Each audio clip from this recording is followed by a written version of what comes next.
नमस्कार, एक बार फिर से स्वागत है आपके अपने YouTube channel studio to study पे। मेरा नाम है विकास सिंह और आज की इस वीडियो में हम सिंधु घाटी सभ्यता के बारे में पढ़ेंगे।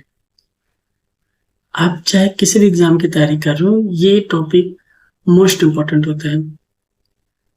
अगर आप इस वीडियो से इस टॉपिक को तैयार करते हैं जिसमें कि हम एग्जाम में पूछे जा सकने वाले पॉइंट को कवर करेंगे, साथ ही साथ पिछले सालों में जो भी क्वेश्चन इससे बने हैं उसकी प्रैक्टिस भी करेंगे।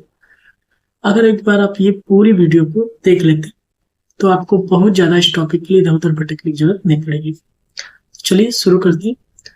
तो सिंधु घाटी सभ्यता का जो काल है 2500 ईसा पूर्व से लेके 1750 ईसा पूर्व तक माना जाता है। यह पाकिस्तान तथा भारत क्षेत्र में फैला हुआ था। वर्तमान समय में यह पंजाब, हरियाणा, राजस्थान, गुजरात, उत्तर प्रदेश, जम्मू कश्मीर और महाराष्ट्र तक के क्षेत्र में फैला हुआ था। अब यहाँ पे मैप में हम देख सकते हैं कि इसका जो क्षेत्र है वो कितना विस्तृत था। ठीक है, इसके बाद अगर इसके प्रमुख नदियों की बात की जाए तो इस रेंज में जितनी भी नदियां बहती है वो सिंधु घाटी की प्रमुख नदियां थी, जैसे सिंधु नदी, झेलम नदी, चेनाब नदी, रावी, सतलुज, घग्गर, हकरा, जिसे सरस्वती नदी के नाम से जाना जाता है, और नर्मदा नदी। इसे विश्व की प्रथम नगरीय सभ्यता मानी जाती है। अब ये उस समय वहां से पाए गए कुछ सील है यानी मोहरे, इसके बारे में भी हम लोग जानेंगे। तो प्रमुख स्थल की बात की जाए, पाकिस्तान में अगर स्थित स्थल की बात की जाए तो हड़प्पा हड़प्पा पाकिस्तान के पंजाब क्षेत्र में स्थित है, जिसकी खोज 1921 में दयाराम साहनी ने की थी। इसी के कारण से हड़प्पा सभ्यता के नाम से भी जाना जाता है। अगर हड़प्पा से प्राप्त प्रमुख वस्तुओं की बात की जाए तो यहाँ पे बहुत बड़ा अन्नागार प्राप्त हुआ, पकी हुई ईंटों के मकान प्राप्त हुए, सिंधु लिपि प्राप्त हुई, तांबे की मूर्तियां, पत्थर की मूर्तियां और बैल की मूर्ति ये यहां से प्राप्त हुई। पाकिस्तान में ही मोहनजोदड़ो एक और प्रसिद्ध स्थल है जो कि सिंध प्रांत में स्थित है, जिसकी खोज 1922 में रखालदास बनर्जी ने की। अगर यहाँ से प्राप्त मूर्तियों की बात की जाए तो नृत्य करती हुई लड़की की मूर्ति, काशी की मूर्ति, ये काफी ज्यादा प्रसिद्ध है। पशुपतिनाथ की मुहर, ग्रेट बाथ यानी विशाल स्नानागार, अन्नागार और ये यज्ञकुंड ये मोहनजोदड़ो से प्राप्त हुए। आगे अगर हम बात करें तो चूहनदड़ो, ये भी सिंध पाकिस्तान में स्थित है, जिसकी खोज एनजी मजुमदार ने 1931 में की। चूहनदड़ो से खिल के पासे, हाथी के दांत की वस्तुएं, कुत्ते व हिरण की मूर्तियां और मोहरे प्राप्त हुई। देखिए अभी आगे हमने जो काशी की नर्तकी की बात की, यही वो मूर्ति है। आगे अगर हम भारत में प्राप्त स्थल के देखें तो इसमें लोथल सबसे ज्यादा फेमस है, जिसकी खोज SR राव ने 1954 में की थी। यहाँ से गोदी, चावल के अवशेष, मनके, तांबे की छुरी और व्यापारिक केंद्र की खोज है। व्यापारिक केंद्र का मतलब कि ऐसे स्थान की खोज जहाँ पे मनके बनाए जाते थे, गोदी जहाँ पे बंदरगाह थे, जहाँ पे नाव आके रुकते रहे होंगे, तो इसकी खोज गुजरात के लोथल में। धोलावीरा ये गुजरात में स्थित है, जिसकी खोज RS बिष्ट ने 1990 में की थी। ये जो नगर है 3 भागों में बसा हुआ है और यहाँ की जो जल प्रबंधन प्रणाली है वो काफी अच्छी है। यहाँ पे पत्थर के घर पाए गए। ठीक है, इससे पहले जितने भी स्थल है वहां पे ईंटों के घर पाए गए थे, जबकि यहाँ पे पत्थर के घर पाए गए थे। साथ ही साथ और जितने भी नगर थे वो 2 हिस्सों में बटे हुए थे, जबकि ये धोलावीरा जो है वो 3 भागों में बसा हुआ था, यानी 3 हिस्सों में बटा हुआ था। आगे है कालीबंगा। कालीबंगा राजस्थान में स्थित है। इसकी खोज अमलानंद घोष ने 1953 में की। यहाँ से जले हुए गेहूं, जौ के अवशेष प्राप्त हुए, हल के निशान प्राप्त हुए यानी जुते हुए खेत प्राप्त हुए, और कंकाल, हवन कुंड ये सब कालीबंगा से प्राप्त हुए। अगला है राखीगढ़ी जो कि हरियाणा में। इसकी खोज अमरेंद्र नाथ ने की थी। यहाँ से कंकाल, बैल की मूर्ति और सबसे बड़ा हड़प्पा स्थल जो है वो राखीगढ़ी है। यानी अगर हम कहें कि सिंधु सभ्यता में जो सबसे बड़ा स्थल कौन सा है तो वो कौन है, राखीगढ़ी। तो ये कुछ वस्तुएं हैं, जैसे ये पुजारी की मूर्ति, ये भी मोहनजोदड़ो से प्राप्त हुई थी। मिट्टी के बर्तन हड़प्पा कालीन है, ये मुहर है और ये बैल का है। ठीक है, आगे देखते हैं। अगर इसकी व्यवस्था की बात की जाए तो नगर योजना ग्रिड प्रणाली पर आधारित थी। मुख्य सड़कें और गलियां सीधी थी। ग्रिड प्रणाली का मतलब ये होगा कि अगर मान लीजिए कोई नगर ऐसे बसा हुआ है तो यहाँ से जो रास्ते होंगे वो एकदम सीधे सीधे होंगे ऐसे, ठीक है। ये जहां पर भी कट करेंगे 90 डिग्री के एंगल पे ही कट करेंगे। अगर मकान की बात की जाए तो मकान पक्के ईंटों से बने हुए थे। कई घरों वाले मकान थे और हर मकानों में लगभग कुएं पाए गए। जल निकासी की प्रणाली की बात की जाए तो ये सबसे विकसित थी। नालियां ढकी हुई थी, यानी हर घर में कुएं हैं, कुओं से जो पानी निकाला जाएगा, जो स्नान होंगे वो जो पानी निकलेगा उसको घर से बाहर निकालने के लिए नालियां बनी हुई थी। रोड के किनारे भी नालियां बनी हुई थी जिसमें कि ये सभी नालियां आके जुड़े होते थे और ये सभी नालियां ढकी हुई थी। अगर प्रशासन की बात की जाए तो ऐसा कुछ प्रमाण तो हमारे पास नहीं है, लेकिन ऐसा माना जाता है कि शायद कोई पुरोहित वर्ग रहा होगा जो कि शासन करता था। कई इतिहासकारों का मानना है कि ये लोकतांत्रिक व्यवस्था रही होगी।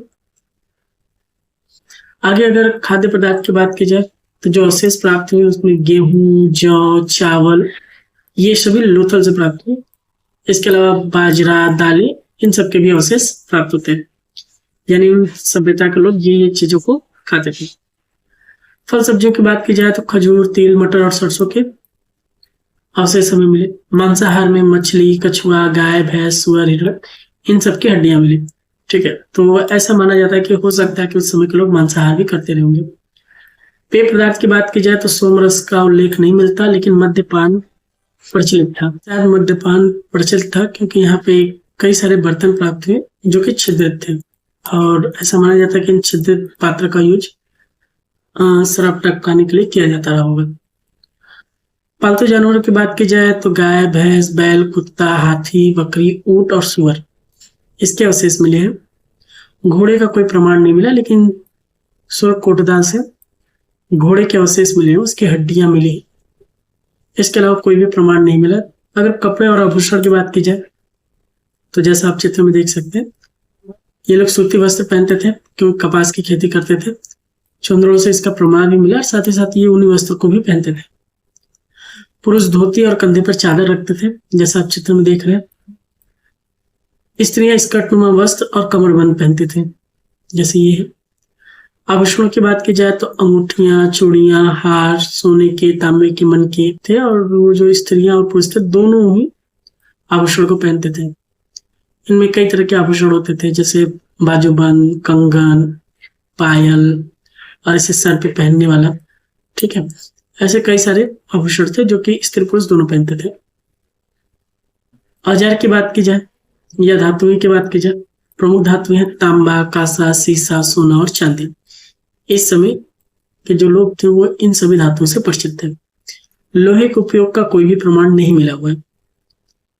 अगर औजार की बात की जाए तो तांबे और कांसे के हथियार, चाकू, कुल्हाड़ी और हशिया इसके हमें प्रमाण प्राप्त होते हैं।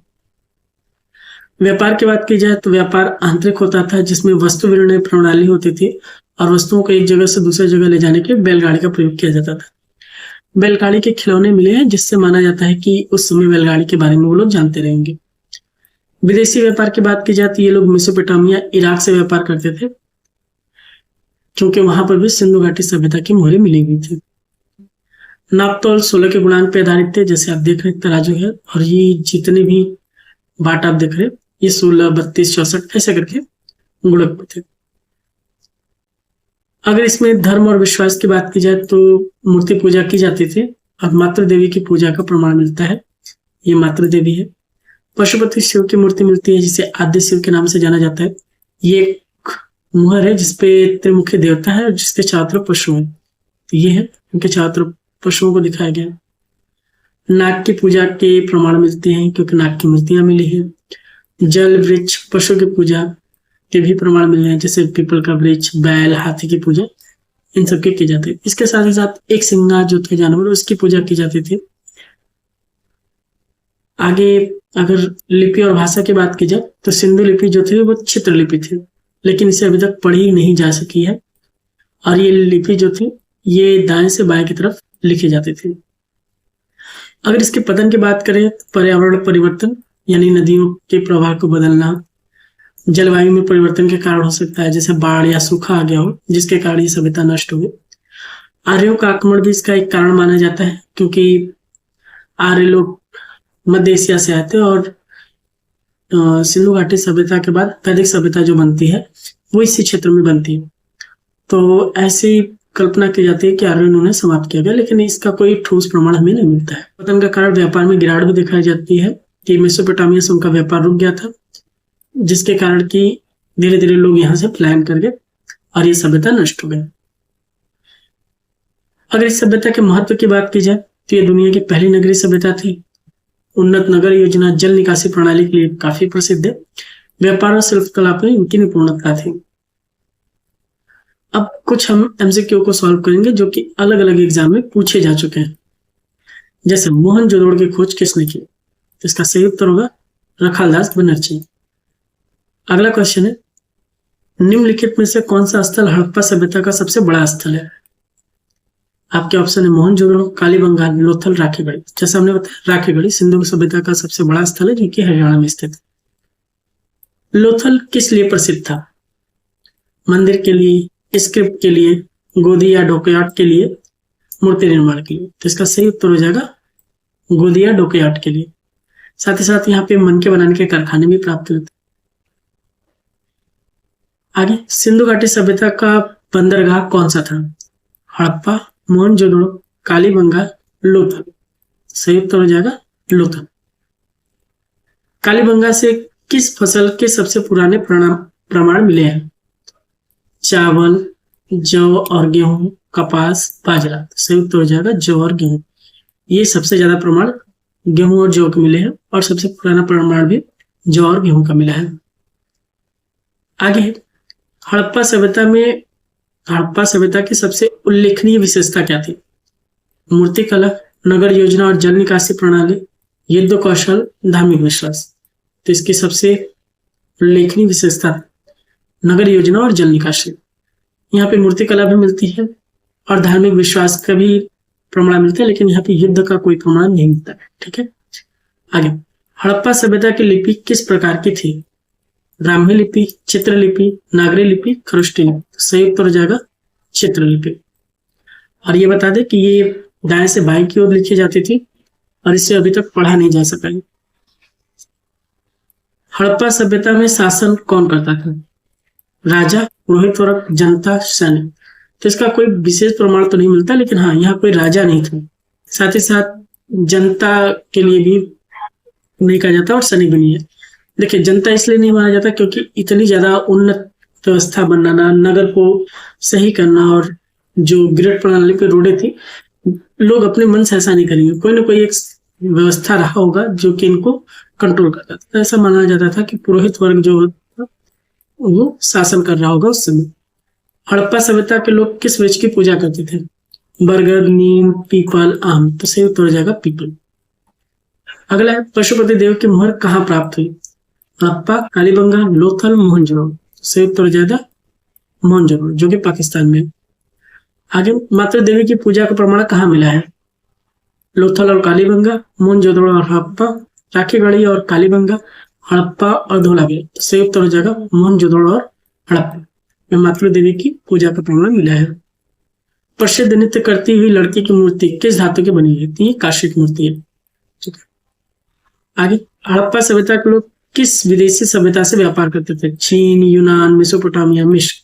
सही उत्तर हो जाएगा मेसोपोटामिया, जो कि वर्तमान समय का इराक है। सिंधु घाटी सभ्यता के लोग मुख्य रूप से कौन सी धातु का उपयोग करते थे? लोहा, सोना, तांबा और कांसा, जस्ता। तो लोहे से वो लोग परिचित थे नहीं, तांबा और जस्ता इसका सही उत्तर होगा। आगे, हड़प्पा सभ्यता के लोग सबसे ज्यादा किस कृषि उत्पाद का उत्पादन करते थे? बाजरा, चावल, जौ और गेहूं, तिलहन। तो जौ और गेहूं, जैसा हमने बताया, सबसे पुराना प्रमाण और सबसे ज्यादा प्रमाण जौ और गेहूं का ही मिला है। हड़प्पा सभ्यता के पतन के मुख्य कारणों में से कौन सा कारण नहीं है? जलवायु परिवर्तन, आर्यों का आक्रमण, ज्वालामुखी विस्फोट, नदी का मार्ग बदलना। तो ज्वालामुखी विस्फोट इसका कारण नहीं है। बाकी तीनों कारण माने जाते हैं कि हो सकते हैं इसके पतन होने के। सिंधु घाटी सभ्यता के नगरों के नष्ट होने का सबसे संभावित कारण क्या था? विदेशी आक्रमण, महामारी, नदियों का मार्ग बदलना, पर्यावरण परिवर्तन, युद्ध। तो देखिए, इसमें सबसे ज्यादा जो कारण माना जाता है वो माना जाता है नदियों का मार्ग बनना। ठीक है, तो आज के लिए इतना ही। अगली वीडियो में हम वैदिक सभ्यता के बारे में जानेंगे। अगर आपको ये वीडियो पसंद आए तो आप इसे लाइक कर सकते हैं, सब्सक्राइब कर सकते हैं, ताकि आपको अगले वीडियो की नोटिफिकेशन मिल जाए। अगर आप किसी एग्जाम की तैयारी कर रहे हैं तो उसके लिए ऑल द बेस्ट।